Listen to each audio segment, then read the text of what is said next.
یا سیدی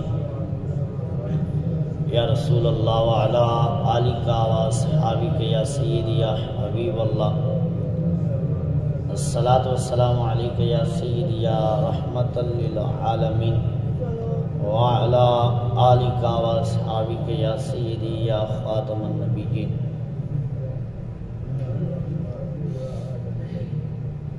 معزز سامعین، بزرگوں اور دوستوں،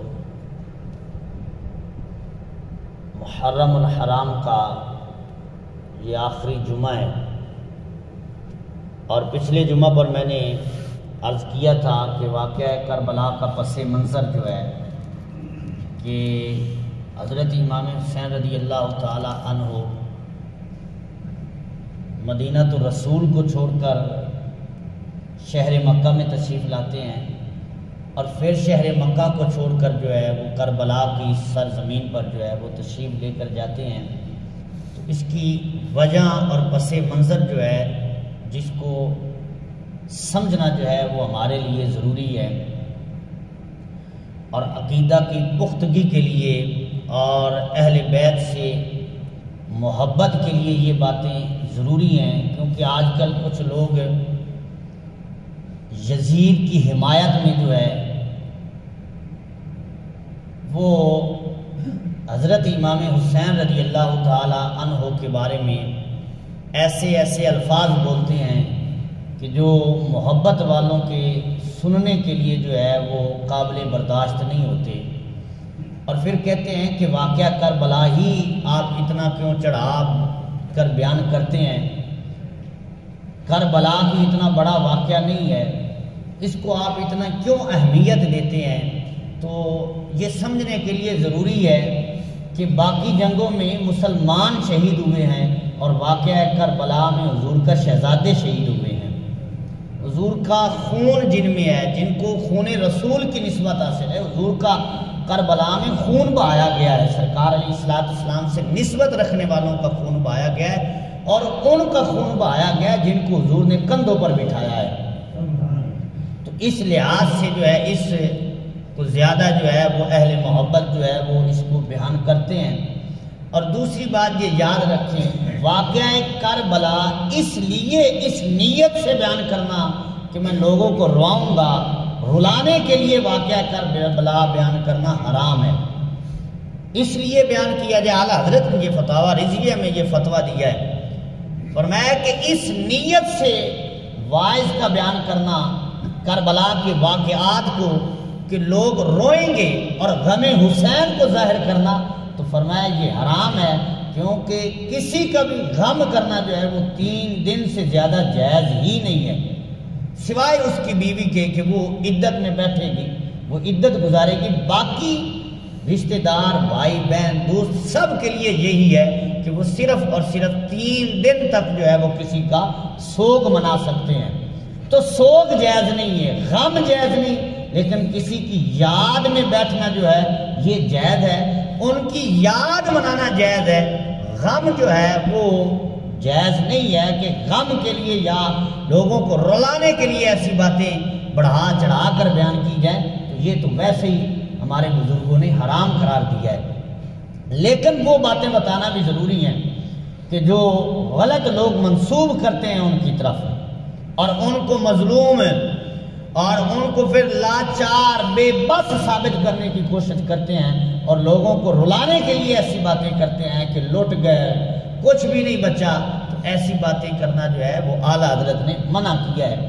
بات وہ کرنی چاہیے جو قرآن اور حدیث کے مطابق ہو، کیونکہ ہماری دلیل جو ہے وہ تاریخ نہیں ہے، ہماری دلیل جو ہے وہ قرآن اور حدیث ہے۔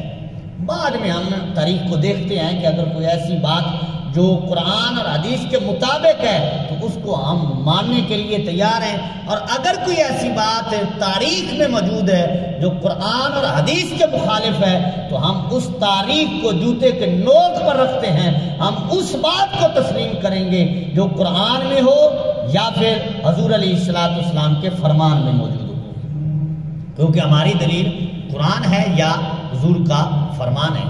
اور قرآن پاک میں اللہ تعالیٰ نے ارشاد فرمایا، یہ 22واں پارہ ہے اللہ تعالیٰ نے ارشاد فرمایا ان الذین یؤذون اللہ ورسولہ لعنہم اللہ فی الدنیا والآخرہ۔ اس کا مفہوم یہ بنتا ہے کہ فرمایا کہ وہ لوگ جنہوں نے اللہ اور اللہ کے رسول کو تکلیف دی، لعنہم اللہ فی الدنیا والآخرہ، ان پر دنیا میں بھی لعنت ہے، آخرت میں بھی لعنت ہے۔ یعنی وہ بندہ لعنتی ہے، دنیا میں بھی لعنتی ہے اور آخرت میں بھی لعنتی ہے۔ کون؟ جو اللہ رسول کو تکلیف دے۔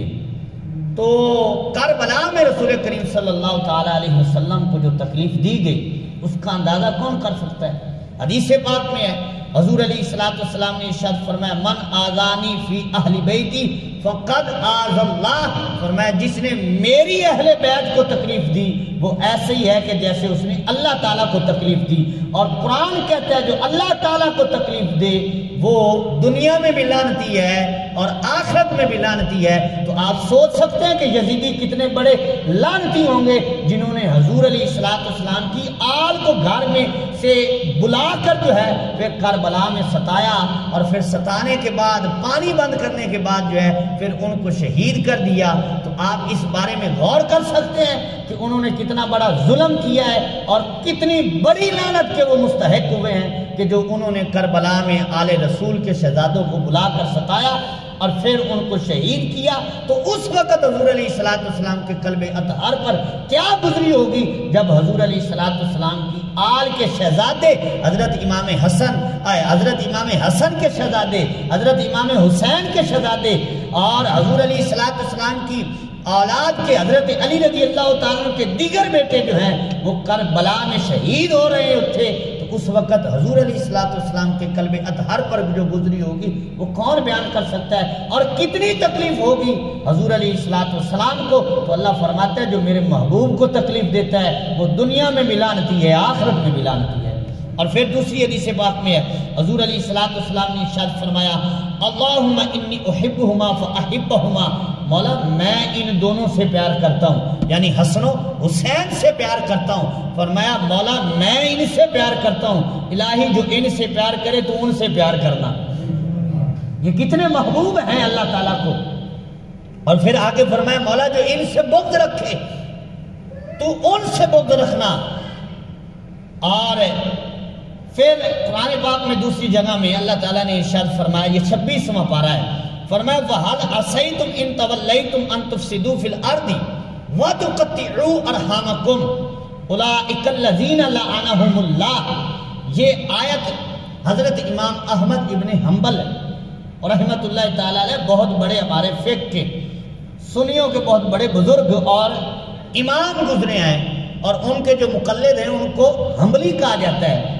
آپ سے آپ کے بیٹے نے سوال کیا کہ کیا یزید پر لعنت کرنا جائز ہے؟ یزید کو لعنتی کہنا کیا یہ جائز ہے؟ تو امام احمد ابن حنبل نے کہا جائز ہے، کر سکتے ہیں اس پر لعنت۔ تو اب آگے سے دلیل انہوں نے مانگی کہ دلیل کیا ہے؟ اب یہ سوال بیٹا کر رہا ہے، امام احمد ابن حنبل سے کر رہا ہے۔ کہنے لگے کہ یزید کو لعنتی کہنا، اس پر لعنت کرنے کی دلیل کیا ہے؟ اور میں دلیل اس کی قرآن ہے۔ میں نے پہلے کہا کہ ہماری دلیل قرآن ہے، تو فرمایا اس کی دلیل قرآن ہے۔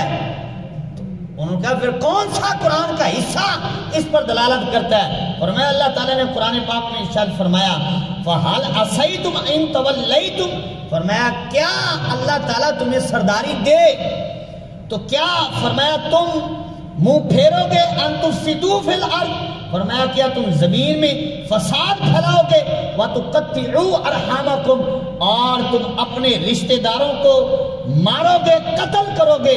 فرمایا جو ایسا کرے بادشاہی مل جائے، سرداری مل جائے، پھر اپنے رشتہ داروں کو مارے، تو فرمایا اولئک الذین لعنہم اللہ، فرمایا یہ وہ بندے ہیں جن پر اللہ تعالیٰ نے لعنت کی ہے۔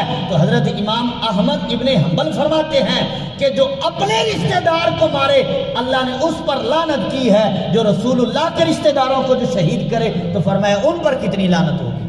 اللہ اکبر۔ تو جنہوں نے رسول کریم صلی اللہ تعالیٰ علیہ وسلم کے لخت جگر اور رسول کریم صلی اللہ تعالیٰ علیہ وسلم کے نواسے جن کو سرکار فرمائیں گے میرے بیٹے ہیں، ان کو کربلا میں بلا کر شہید کیا، تو پھر ان پر کتنی بڑی لعنت ہوگی۔ اور وہ کس لعنت کے درجے پر پہنچ چکے کہ جنہوں نے حضور علیہ السلام کے نواسوں کو جو ہے وہ شہید کیا۔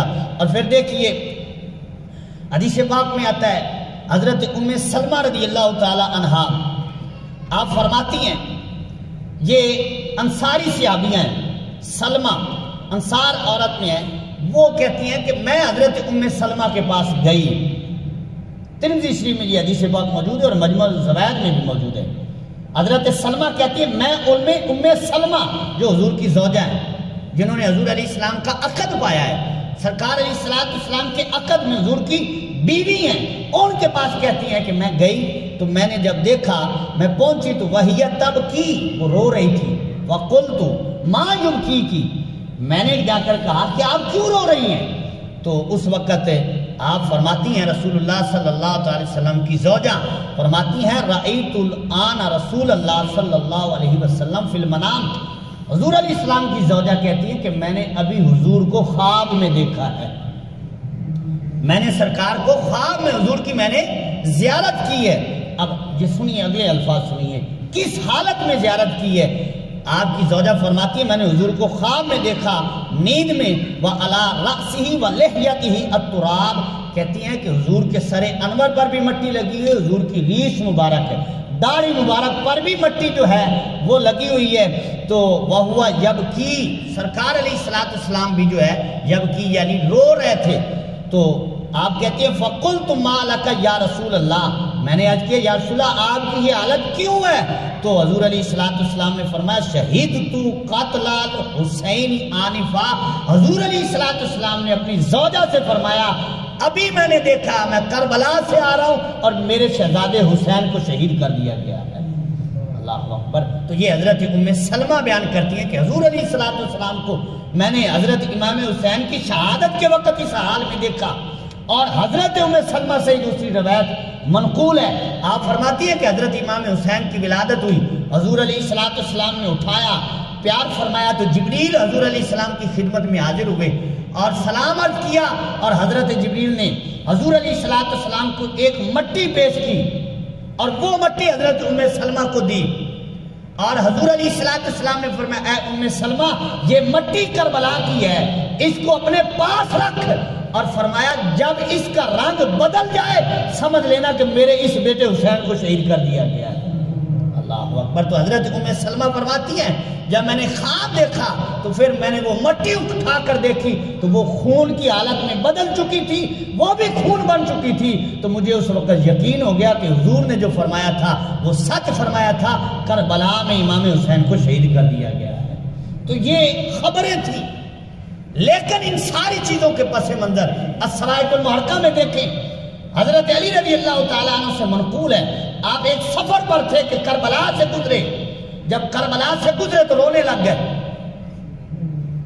تو جو آپ کو اس وقت ساتھ تھے انہوں نے کہا امیر المومنین رونے کی یہاں وجہ کیا ہے؟ تو حضرت علی المرتضیٰ شیر خدا رضی اللہ تعالیٰ عنہ نے فرمایا کہ یہ وہ جگہ ہے کربلا کی جہاں میرے شہزادوں کو، میرے بیٹوں کو شہید کیا جائے گا، فرمایا یہاں شہید کیا جائے گا۔ اور ایک روایت میں ہے کہ حضرت علی رضی اللہ تعالیٰ عنہ نے چھڑی لے کر نشان لگائے کہ یہاں ان کے خیمے لگیں گے، یہاں ان کی سواری باندھی جائے گی، یہاں وہ شہید ہوں گے۔ یہ ساری روایات منقول ہیں۔ اور دوسری روایت میں ہے کہ اس وقت حضور علیہ السلام کے شہزادے اور حضرت علی رضی اللہ تعالیٰ کے جو ساتھ تھے وہ حضرت عمر ان کے بیٹے تھے جن کو عبداللہ کہا جاتا ہے، ان کا نام عمر تھا۔ حضرت علی رضی اللہ تعالیٰ عنہ حضرت عمر بن علی، یہ حضرت ایک تو امیر المومنین ہے نا، یہ حضرت علی نے اپنے بیٹے کا نام عمر رکھا تھا اور وہ ساتھ تھے۔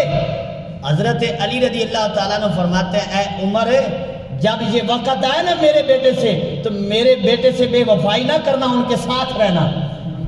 تو یہ ساری چیزیں ہمارے سامنے موجود ہیں، حضرت امام حسین کی شہادت کی خبر اور پھر جگہ کا تعین اور پھر نشان لگانا، لیکن یہ ساری روایات پڑھ کر پھر آگے کہیں نہیں ملتا کہ حضرت علی نے دعا کی ہو مولا یہ مصیبت میرے بیٹے سے ٹال دے، کہیں یہ نہیں ملے گا کہ حضور علیہ السلام نے دعا کی ہو مولا یہ مصیبت میرے نواسے سے، میرے بیٹے سے، میرے شہزادے سے ٹال دے۔ اس حال میں شہید کیے جائیں گے؟ نہ، حضور علیہ السلام کی شہزادی نے یہ دعا نہیں کی، سیدہ خاتون جنت نے یہ دعا نہیں کی کہ مولا جب یہ مصیبت آنی ہے تو ٹال دے۔ اگر وہ دعا کرتے تو کیا یہ ٹل نہیں سکتی تھی؟ نہ، لیکن تقدیر پر وہ راضی تھے۔ اور کیا دعا منقول ہے؟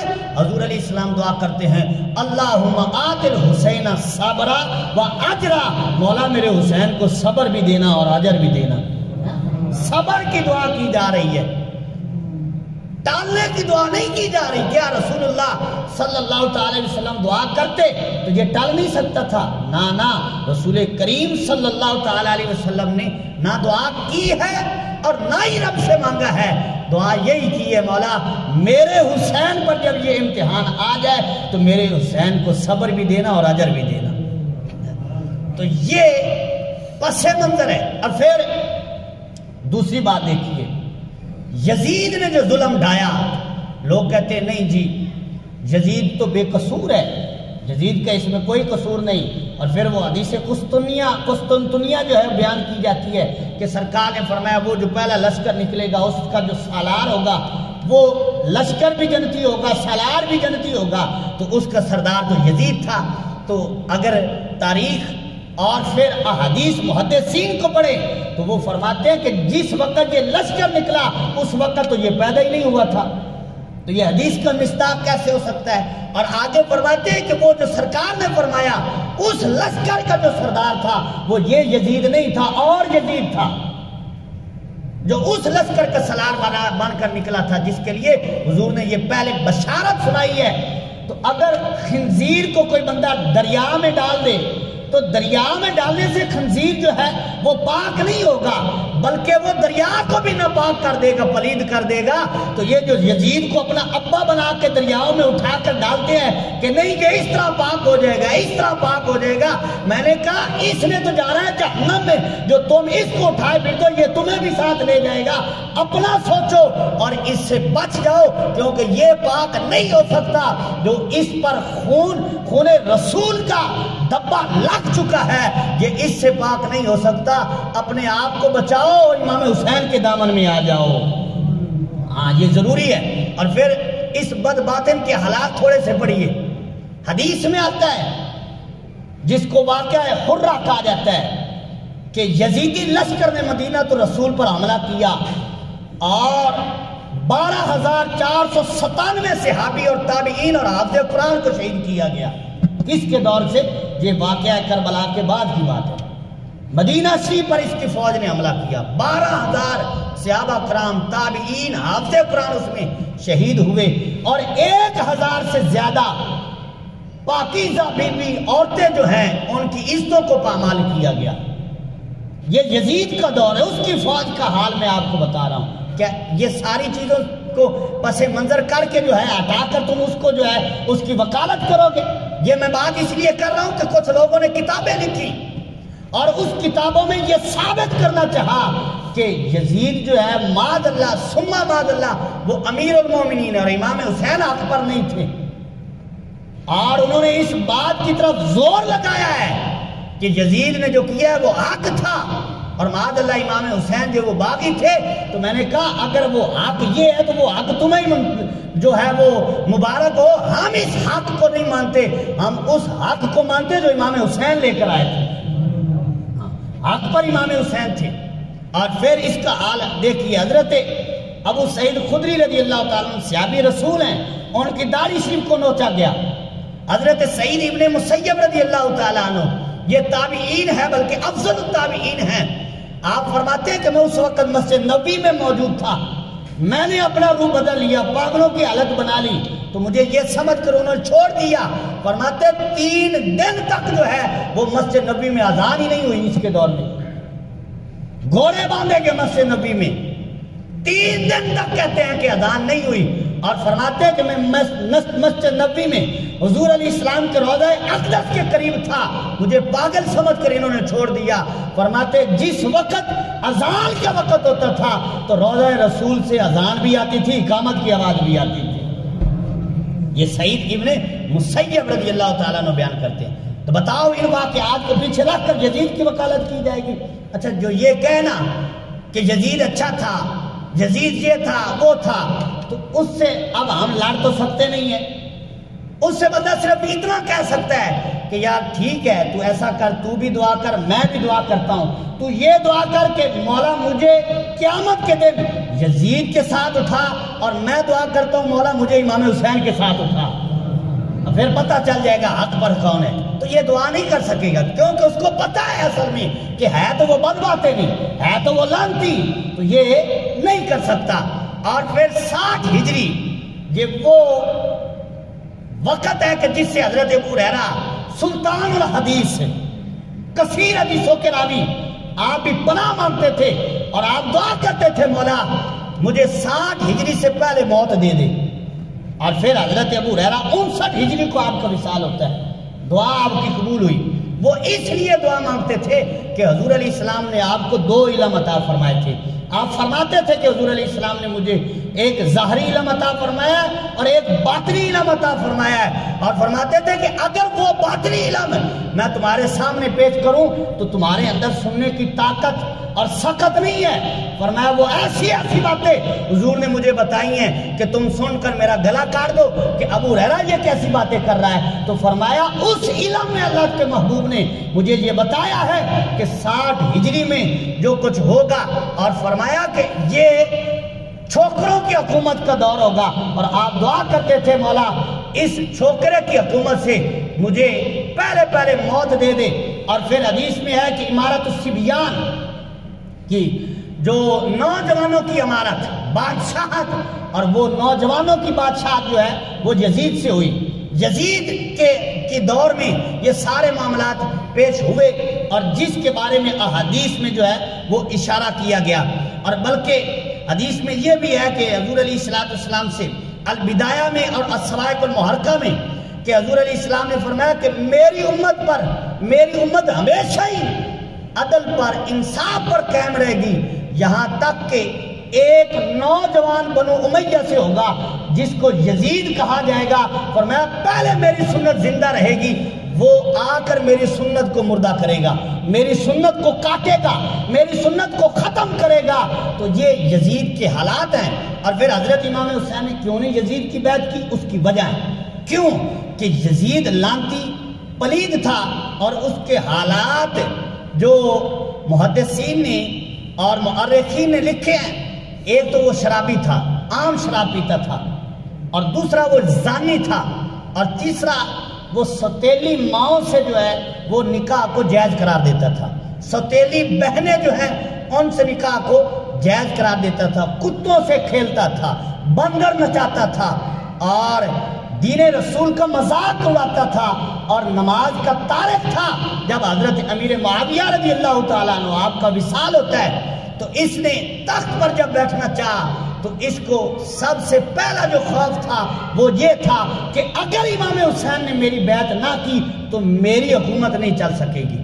اور پھر چند شخصیات ایسی ہیں کہ جن سے اس کو خوف تھا، کیونکہ اس وقت جو مسلمانوں کی بادشاہت تھی وہ 3 بڑے اعظموں تک پھیلی ہوئی تھی، اور مسلمانوں کو پتا تھا کہ یہ بد کردار ہے، نااہل بندہ ہے، اس سے یہ حکومت نہیں ہو سکے گی۔ اور یزید کو بھی پتا تھا، اس کے جو چیلے تھے، ماننے والے تھے، ان کو بھی پتا تھا کہ یہ نااہل ہے، اس سے حکومت نہیں ہوگی۔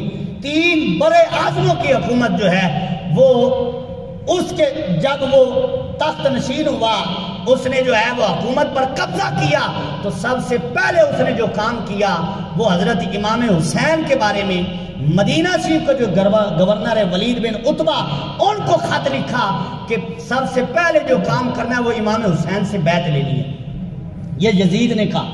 اور عبداللہ بن عمر، عبداللہ بن زبیر، ان 3 شخصیات کے بارے میں اس کو خطرہ تھا کہ اگر انہوں نے میری بیعت نہ کی تو میری حکومت نہیں چل سکے گی، میری بات نہیں چل سکے گی، کوئی میری بات نہیں مانے گا۔ حضرت امام حسین رضی اللہ تعالیٰ عنہ مدینہ الرسول میں ہے، جو حضور علیہ السلام کے شہر پاک میں ہے۔ اب جب یہ خط پہنچا تو گورنر مدینہ جو ولید بن عتبہ تھا، اس نے حضرت امام حسین کو بلایا اور سارا معاملہ پیش کیا اور کہا کہ امیر معاویہ رضی اللہ تعالیٰ عنہ کا وصال ہو گیا ہے۔ آپ نے فرمایا انا للہ و انا الیہ راجعون۔ پھر اگلا اس نے پیغام کہا کہ یزید نے یہ کہا ہے کہ یا تو میری بیعت کرو یا پھر جو ہے آپ کو شہید کر دیا جائے گا. تو حضرت امام حسین نے فرمایا ہم پاک ہیں وہ پلید ہے, میں اس کے ہاتھ پر کبھی بھی بیعت نہیں کروں گا. یہ جملہ حضرت امام حسین نے اس وقت اس کو کہا. اور دوسرا فرمایا کہ میں کسی کو بھڑکاؤں گا بھی نہیں, میں کسی کو اس کے خلاف بھی نہیں کروں گا. ہر ایک بندہ جو ہے وہ خود ہی دیکھے گا کہ حق کیا ہے, سچ کیا ہے. لوگوں کو پتہ چل جائے گا جب لوگ حضور کی امت, میرے نانا جان کی امت جو ہے وہ ایک موقف اختیار کر لیں گے. تو حضرت امام حسین فرماتے ہیں میں بھی اس موقف میں شامل ہو جاؤں گا. اب حضرت امام حسین کی تعلیمات دیکھیں اور امن کے لیے کوشاں دیکھیں. فرمایا کہ میں کسی کو بھڑکاؤں گا نہیں یزید کے خلاف. امت کو چھوڑتے ہیں جس حال پر بھی ہیں, یہ خود ہی فیصلہ کریں گے کہ یزید سچا ہے یا حسین سچا ہے. امت کو پتہ چل جائے گا چند دنوں میں. تو اب جب ولید بن عتبہ نے یہ دیکھا اور کہا کہ آپ نے سچ فرمایا, میں آپ کے جواب سے مطمئن ہوں. یہ ساری تاریخی کتابوں میں, البدایہ والنہایہ میں, تاریخ طبری میں یہ ساری چیزیں موجود ہیں. تو پھر دوبارہ جو مروان کی طرف سے, جو اس وقت اس کا نائب تھا, اس کی طرف سے اور یزید کی طرف سے دباؤ ڈالا گیا کہ امام حسین سے بیعت لو یا جو ہے ان کو قید کر دو. تو حضرت امام حسین کو جب یہ پیغام پہنچا اور پھر خدشہ کیا تھا. اب دیکھیں امام حسین رضی اللہ تعالیٰ عنہ مدینہ تو رسول کیوں چھوڑتے ہیں؟ امن کی خاطر, کہ کہیں میرے نانا جان کی امت میں انتشار نہ پھیل جائے. اس نے کہا کہ جی آپ کو 3 دن ہیں, یا تو آپ بیعت کر لیں یا پھر تیار ہو جائیں. تو حضرت امام حسین رضی اللہ تعالیٰ نے رات کو اپنا خاندان بنو ہاشم اکٹھا کیا اور فرمایا ان سے کہ میں ہجرت کرنے لگا ہوں, وہ اس لیے کہ اگر میں یہاں رہتا ہوں تو بیعت تو میں نے کرنی نہیں ہے, یہ تو فیصلہ ٹل ہے, بیعت تو میں نے کرنی نہیں ہے. اگر میں یہاں رہتا ہوں تو حضور کے شہر کا تقدس پامال ہوتا ہے, یہ مجھے قید کر دیں گے. اور حضور علیہ السلام کی امت, میرے جو چاہنے والے جو محب ہیں, وہ تلواریں نکال کر ریاست کے سامنے کھڑے ہو جائیں گے اور حضور کے شہر میں جو ہے وہ خون بہے گا. کچھ ان کے مارے جائیں گے, کچھ حضور کی امت یعنی ہمارے محب جو ہیں وہ شہید ہوں گے. تو حضور کے شہر کا تقدس بھی پامال ہوگا اور میرے نانا جان کی امت جو ہے ان میں لوگ شہید بھی ہوں گے, فوت بھی ہوں گے. تو اس لیے میں امن کی خاطر جو ہے حضور کا شہر چھوڑ کر اپنا خاندان لے کر جو ہے مکہ سی میں چلے جاتا ہوں, کیونکہ اللہ نے فرمایا وَمَن دَخَلَهُ كَانَ آمِنًا, جو مکہ میں آ جاتا ہے وہ امن پا جاتا ہے. تو حضرت امام حسین نے جو ہجرت کی ہے وہ لڑنے کے لیے نہیں کی, امن کے لیے کی ہے. کیوں کہ آپ نے فرمایا کہ میرے بھائی جان نے اتنی بڑی قربانی دی حضرت امام حسن نے. وہ کس لیے قربانی دی کہ 3 بڑے آدموں کی حکومت جو ہے وہ حضرت امیر معاویہ رضی اللہ تعالیٰ عنہ کے سپرد کر دی. اتنی بڑی کرسی کی قربانی میرے بھائی نے دی, وہ اس لیے دی کہ حضور کی امت میں انتشار نہ پھیلے, کہیں حضور کی امت جو ہے وہ اس معاملے میں جو ہے وہ فوت نہ ہو, جنگ و قتال نہ ہو. تو جس قربانی کو میرے بھائی نے دی تھی وہ قربانی تو پھر ضائع ہو جائے گی. اگر پھر میری وجہ سے جنگ و قتال شروع ہو گیا مسلمانوں میں, مسلمان آپس میں لڑنے لگ گئے, تو پھر ہماری قربانی کا تو کوئی فائدہ نہیں ہوگا. تو آپ نے اپنا خاندان اکٹھا کیا بنو ہاشم کو اور رات کو اکٹھا کیا اور ان کو فیصلہ سنایا کہ تم یہاں رہو گے, میں اکیلا اپنے بچے بیویاں لے کر جو ہے یہاں سے ہجرت کر کے جو ہے وہ حضور علیہ السلام کا شہر چھوڑ کر جو ہے مکہ میں چلا جاتا ہوں, کیونکہ وہاں جو چلا جاتا ہے اس کو امن مل جاتا ہے. وَمَن دَخَلَهُ كَانَ آمِنًا, یہ حضرت امام حسین رضی اللہ تعالیٰ عنہ کا موقف تھا. کس لیے ہجرت کی؟ مدینہ شریف کس کے لیے چھوڑا؟ تاکہ حضور کی امت میں انتشار نہ پڑ جائے.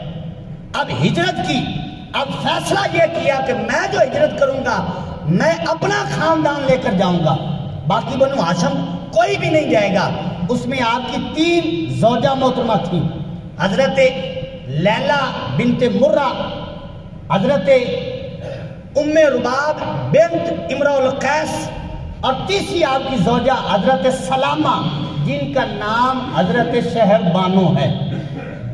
یہ 3 ازواج جو آپ کے نکاح مبارک میں اس وقت تھی، تو آپ نے فرمایا میں ان 3 ازواج کو اور اپنی اولاد کو جو ان سے اللہ تعالیٰ نے مجھے عطا فرمائی ہے، کہ حضرت ام رباب سے آپ کو اللہ نے 2 بیٹے اور 2 بیٹیاں شہزادیاں وہ عطا فرمائی، علی اکبر اور علی اصغر، یہ ام رباب کے بیٹے ہیں، اور 2 بیٹیاں حضرت فاطمہ بنت حسین الکبریٰ، یہ اس وقت حضرت امام حسن مثنیٰ کے نکاح مبارک میں تھی۔ تو آپ نے فرمایا کیونکہ یہ اب گھر والی ہیں، خامد والی ہیں، تو میں حضور کی شریعت کو بچانے کے لیے نکلنے لگا ہوں، تو فرمایا میں اس بیٹی کو اپنے ساتھ لے کر نہیں جاؤں گا، کیونکہ اس کا خامد جو ہے اس وقت جو ہے وہ تجارت کی گھر سے باہر ہے، تو اپنے خامد کی اجازت کے بغیر بیوی گھر سے نہیں نکل سکتی، تو فرمایا لہذا میں اس بیٹی کو اپنے ساتھ لے کر نہیں جاؤں گا۔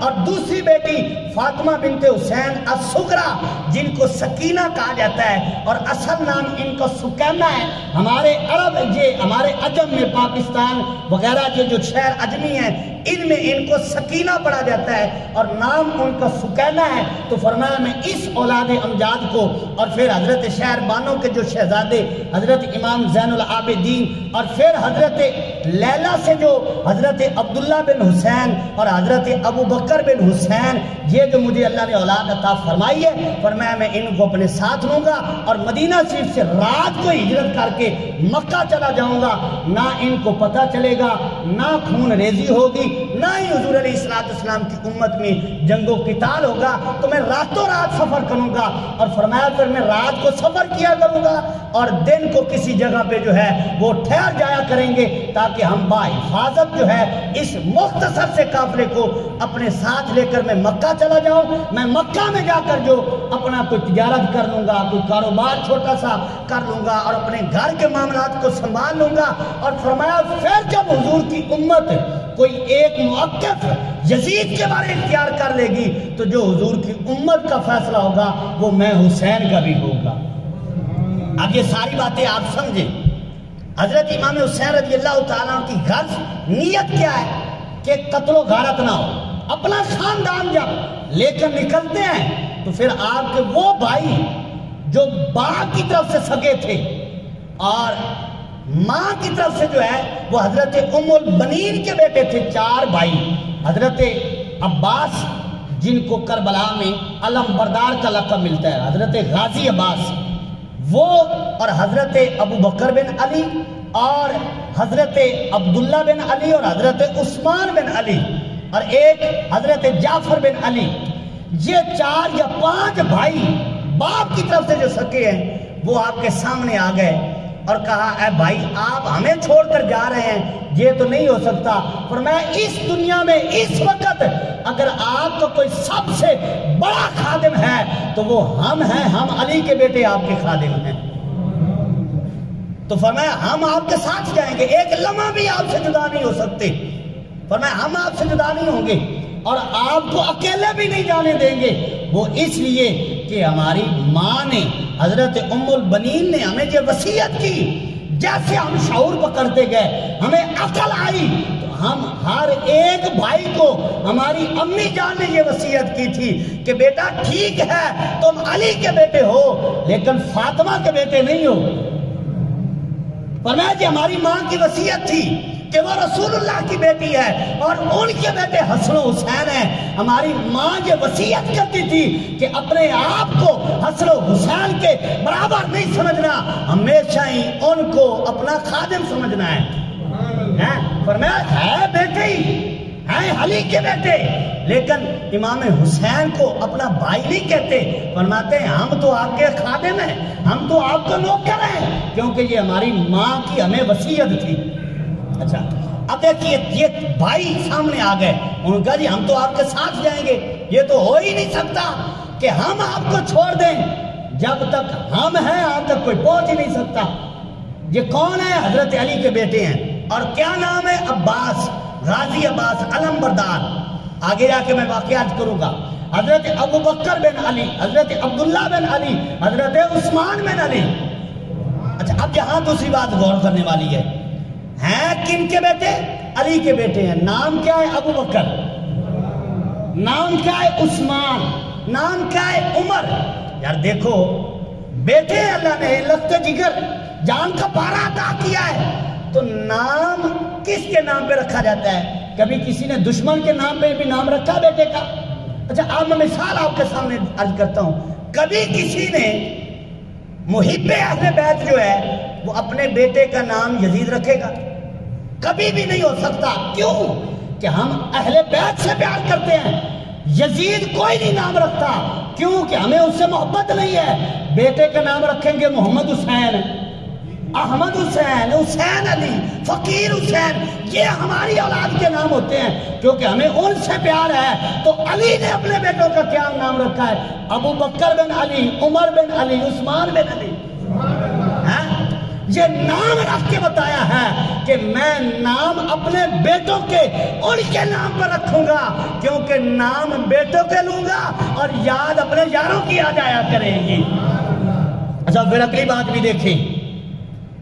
حضرت ابو بکر کا نام حضرت علی نے رکھا، اپنے بیٹے کا نام ابو بکر بن علی ہے. اور پھر حضرت امام حسن کا ایک بیٹا ہے جو کربلا میں شہید ہوئے ہیں، ان کا نام ہی ابو بکر بن حسن ہے. اور حضرت امام حسین کا ایک بیٹا کربلا میں شہید ہوا، ان کا نام ابو بکر بن حسین ہے. یار محبت کا عالم دیکھیں. حضرت علی ان کے باپ ہے نا، انہوں نے بھی بیٹے کا نام ابو بکر رکھا.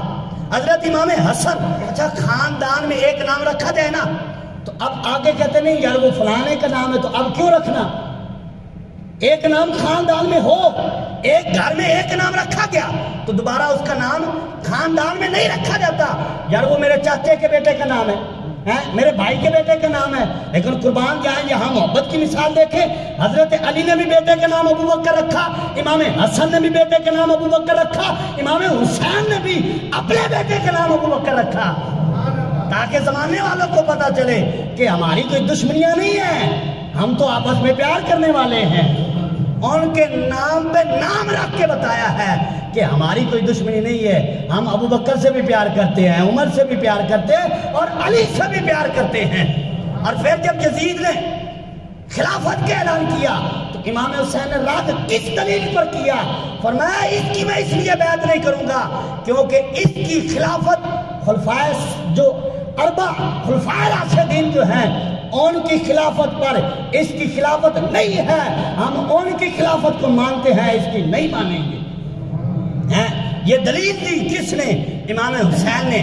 فرمایا ہم خلاف راشدہ کو مانتے ہیں، ابو بکر کی خلافت کو مانتے ہیں، حضرت عمر کی خلافت کو مانتے ہیں، حضرت امام حسن کی خلافت کو مانتے ہیں، عثمان کی خلافت کو مانتے ہیں، علی کی خلافت کو مانتے ہیں، یزید کی خلافت کو نہیں مانیں گے.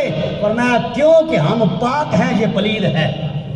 پاک کبھی پلید کے ہاتھ میں ہاتھ ہے نہیں دیکھا. پھر محبت کی مثال دیکھیں. حضرت امام زید رضی اللہ تعالیٰ عنہ، آپ میں کچھ لوگ ایسے ہوں گے جو نام ہی پہلی بار سن رہے ہیں. یہ ان کی اولاد سے جو سید ہیں ان کو زیدی سید کہا جاتا ہے. جس طرح کچھ بخاری سید ہوتے ہیں تو یہ زیدی سید کہلاتے ہیں. آپ حضرت امام باقر کے بیٹے ہیں، حضرت امام جعفر صادق کے بھائی ہیں، امام زین العابدین کے چچا ہیں. حضرت امام زید رضی اللہ تعالیٰ عنہ، آپ کو جب اس وقت کی حکومت تھی انہوں نے دباؤ ڈالا کہ آپ خلافت راستہ حضرت ابو بکر اور حضرت عمر کے بارے میں جو آپ کا عقیدہ ہے ہم نہیں مانتے. ان کا عقیدہ کیا تھا کہ حضرت ابو بکر بھی حق پر ہیں، عمر بھی حق پر ہیں. اور انہوں نے کہا کہ اگر آپ ہم سے بچنا چاہتے ہیں تو پھر ابو بکر کو بھی برا بھلا کہیے، عمر کو بھی برا بھلا کہیے. تو حضرت امام زید جو آل رسول کے شہزادے ہیں، آپ نے فرمایا شہادت مجھے قبول ہے لیکن ان کے بارے میں غلط جملہ میری زبان سے نہیں نکلے گا. یہ محبت کی مثال دیکھیں.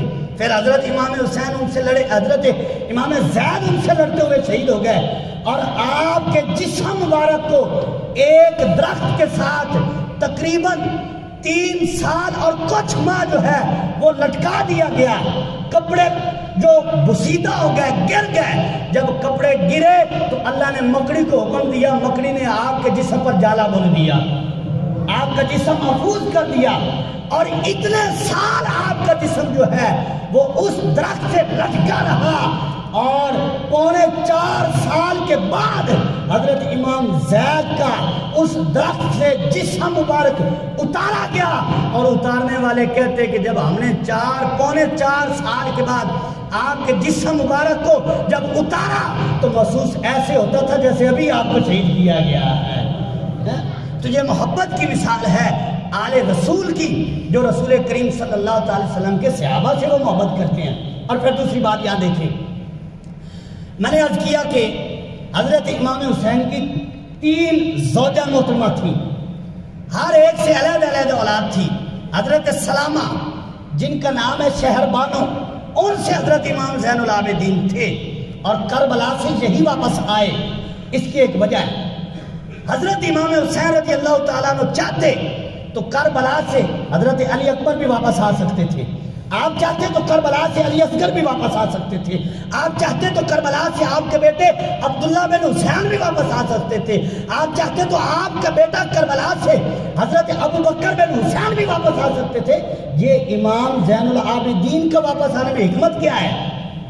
اس کی ایک وجہ ہے، بزرگ فرماتے ہیں کہ حضرت امام حسین کا نکاح حضرت امام زین العابدین کی والدہ حضرت شہر بانو، جن کا آپ نے نام سلامہ رکھا تھا، ان کا نکاح جو ہے وہ حضرت فاروق اعظم نے پڑھایا تھا۔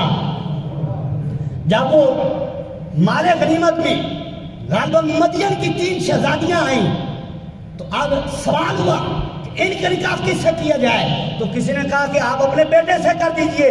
فرمایا نہیں، اس وقت مدینہ میں سب سے بڑا شہزادہ ہے وہ اللہ کے محبوب کا نواسہ ہے، تو فرمایا اس کا نکاح امام حسین سے کیا جائے گا۔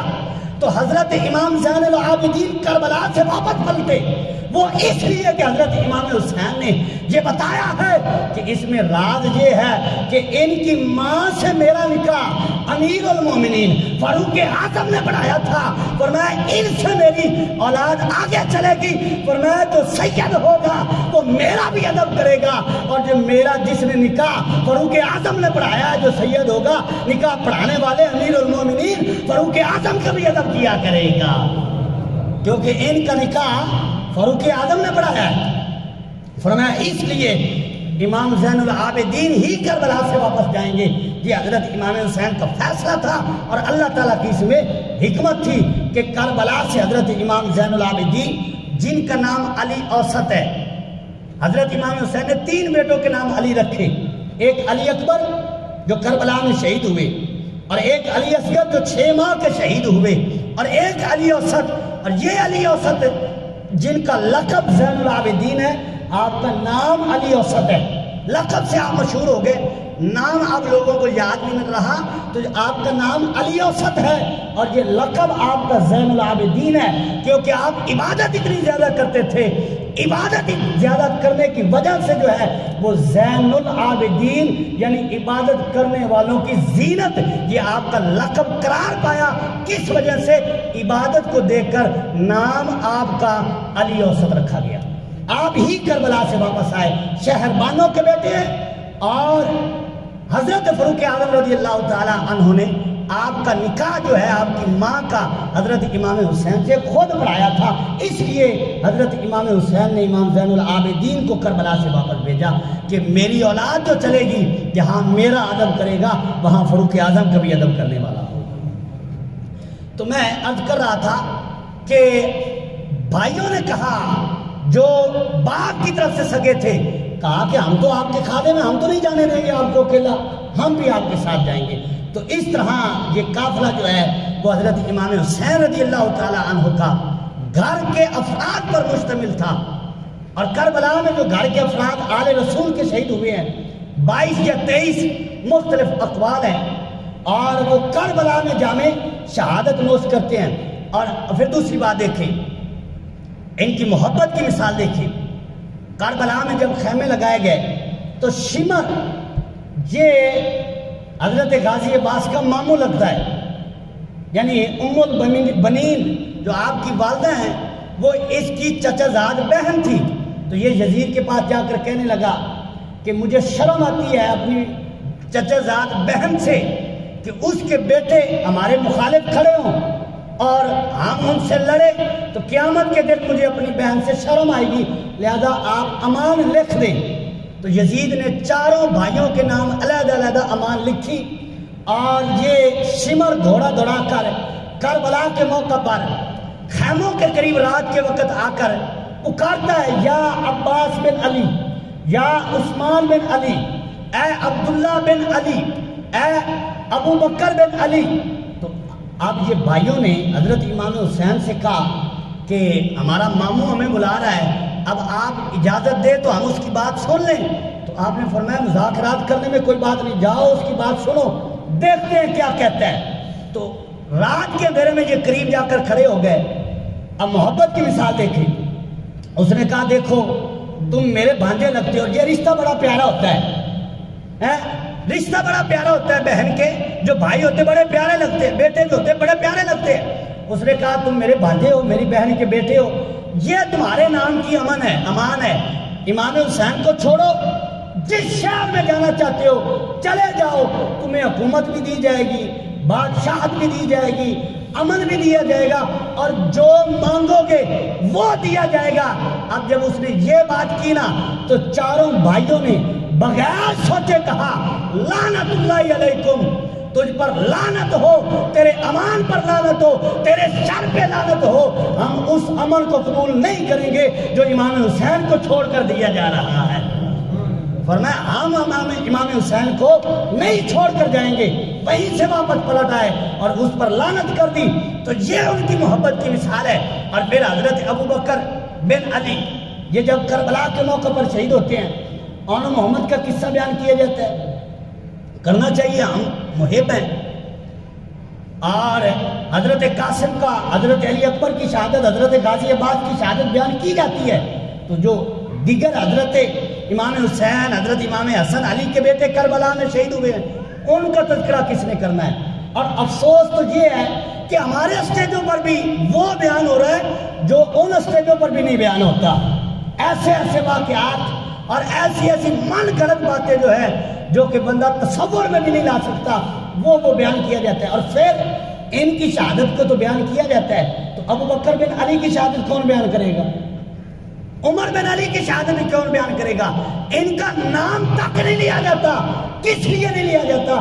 یار ان کا نام حضور کے اصحاب کے نام پر رکھا گیا ہے، اس لیے یار وہ تو وہی ہے نا، ہمارے بھی اس طرف پہ چل چکے ہیں، تو ہمیں سوچنا چاہیے ہم کس طرف پہ چل رہے ہیں اور ہمیں چلنا کہاں چاہیے تھا۔